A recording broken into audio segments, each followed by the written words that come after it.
I think it's possible that Gen Z might be the first generation to rent forever.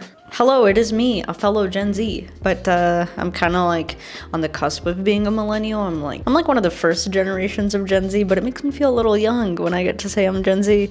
But let's talk about all of the things that you have to look forward to if you're Gen Z. Basically, you went to school because they told you that that would get you a job, and let's say you became a nurse, and you know that's supposed to be like a respected profession. Yeah, you still can't afford a house, and then on top of that, you have record high inflation, groceries cost more, insurance, and at the end of the day, your check is gone. Not to mention that you're probably renting unless you're living with your parents, which would be totally respectable if you wanted to live with your parents. If you're not living with your parents, most of your check will just be gone to rent, so by the time you're saving for a down payment, there'll literally be no money left. Now, that's not to say that there aren't people who would be able to save enough, like for example, house hacking or living with your parents, or there's things that you can do to get out of your situation, maybe getting a higher paying job, maybe going back to school. Or there are definitely ways to still get out of your situation, but it's probably harder than it was for previous generations. Even though they'll like to say that they had their own hardships, and they did, it's probably still harder to accomplish the things that you could accomplish on like a single paycheck.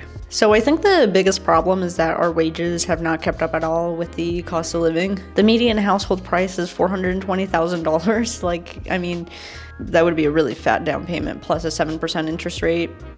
I'm not sure who's like able to accomplish that. Now it's all regional, right? Like if you live in a lower cost of living state, you know, maybe all this stuff is like not really much of a concern to you, but if you live in most major metropolitan areas, then it is a concern because there's just like no way to save or do that kind of there's no way to save that kind of money. A down payment that might have taken you like 5 years to conjure up will now take you like 20, so there's that. I'm originally from Miami, right? So we've watched like that city explode. I mean, there's places like LA and New York, which are historically expensive, so people don't really think about it, but Miami used to be somewhat affordable. And also New York and LA have higher paying jobs. So like even like you would just get paid more to do the same exact job in those places. So it kind of like, even though I know they still have their own problems, it kind of like slightly balances itself out. Where in Miami, the average salary I think is like $50,000. But the houses are, I don't know, I mean, the median might say something like 500, but I've seen houses in not so good areas going for like $800,000. It's really, really bad. Miami and just South Florida in general has the cost of living of LA, but without the jobs. So it's like even worse. I think I could make an argument that Miami might be the worst, like cost of living to wage place in the entire US. You know, you'll say that, and then there'll be somebody from like Houston. There'll be somebody from like Houston, Texas being like, no, it's us. It's like, pretty sure you can get a house in Houston for like 300, 400. And like, we're talking like a pretty nice house in like a decent neighborhood. So it's not quite the same. You do the right things, you get the job, and then you still can't afford the house. You can't afford the down payment. But wait, there's more.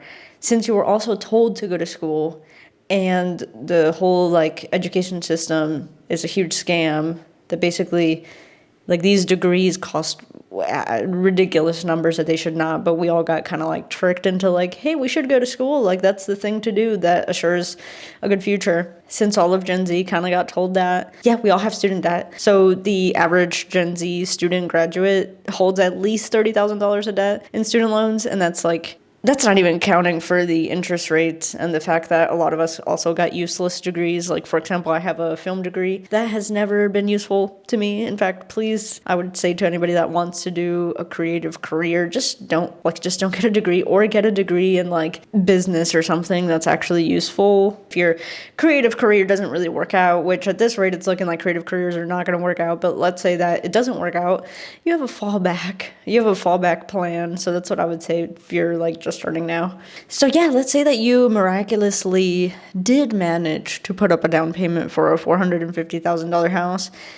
Yeah, you have a 6 to 7% interest rate, so good luck paying that off. You'll be paying off the principal for a very long time. That basically just means that you're paying the interest of your loan and not the actual loan. So for a long time, you're just going to be paying that down. Good luck paying that off over the course of 30 years. So it like literally currently, as it stands, it makes more financial sense to rent, as you have the flexibility to leave. And if anything, if you get a job offer, you can leave. If something goes wrong, you can leave. You're not on the hook for fixes, as like if you're a homeowner, let's say that the water heater goes out or the air conditioning goes out, any of these big expenses that now you have to front. That's, I mean, we all want a house, right? But like that's the perk of renting, that like my dishwasher breaks and I can call a guy and he has to come in here and fix it.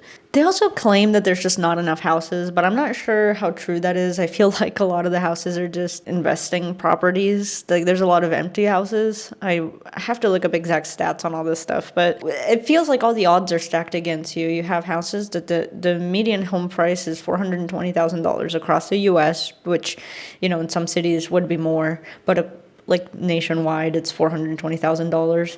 And then the median rent is $2,050. It's like $2,000 a month for an apartment. On top of all that, I think about 20% of the housing inventory is investment properties. So it really feels like the odds are kind of stacked against us. In defense of my generation, I guess, is that there's a misconception that we're lazy, or there's a lot of things like they call it the Gen Z stare.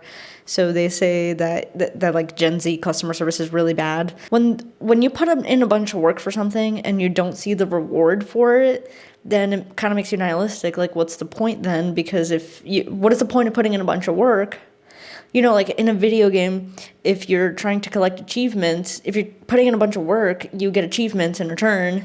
And when you're not getting that, it's like, I just think that it makes people a little nihilistic and just straight up not give a shit. Like, I don't think it's laziness. I actually think that a lot of Gen Z and people just went to college to try to do things right, and it didn't really pan out. So I don't know what's next or what happens. I feel like we're in a little bit of a turning point where something's got to give. I don't know when, or how, but something's got to give. So we'll see. I mean, I guess, yeah, again, like the best thing you can do is just try to save your money. Just try to hunker down.